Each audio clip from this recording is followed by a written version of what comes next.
Hi everyone. Today we're going to use GeoGebra to do some dynamic modelling of motion in 2 dimensions. This is the question from class. We had an acceleration vector, I plus 2t times j. T represents time.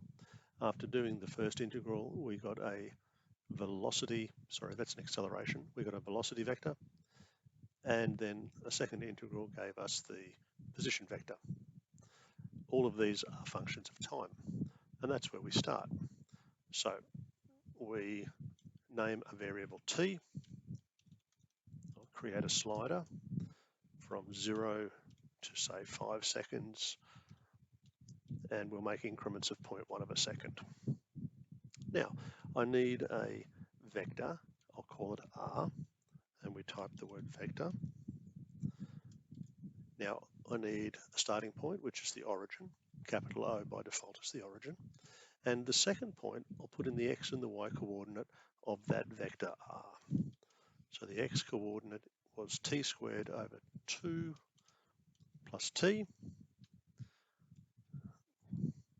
Put a comma there, and the y coordinate was t cubed over 3. Just make that slightly larger.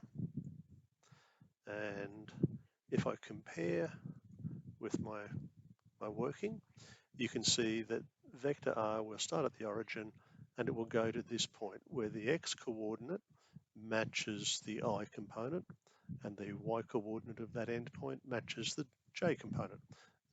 Now, if I move the time value, we can see the position vector changing. The particle would be located at the end of the tip of the vector there. Now let's see if we can get a velocity vector. I'll call this one r dot. Again, it's a vector. I'll start from the origin, and then the second point needs its own brackets, and that one was given by the formula t plus 1 t squared. I'll do the acceleration, r double dot. Once again, it's a vector starting at the origin. Now this one, the second point, was 1 for the x, 2t for the y. So I've got my vectors here. I would really like to have a point at the end of the position vector to represent the particle. And I can do that. Capital A will be the name, and the instruction is point. Now I'll start from the origin O, and I'll move by the amount of the vector R. So there's that point. If I do a left click, I can change the color of that to red. So that's now going to stay joined onto the end there. The velocity and acceleration vectors, I set them from the origin when I defined them, but it would be more natural if the tail of the velocity and acceleration vectors were locked onto the position of point A. So I'll define a new vector for each. V for velocity. Again, it's a vector. This time I'll start from point A. And how far will I go? Well, I'll go to A plus the value of r dot. Now you can see the velocity vector labelled v is identical to r dot. I might just change that to a blue colour to make it stand out. As time changes, they match perfectly. I can remove r dot from the display. I haven't deleted it, but I'm just changing its visibility, and that looks a bit better. I'll do the same thing for acceleration. A equals a vector. Notice lowercase and uppercase a are different things. Once again, starting from point A, going to finish at A plus R double dot.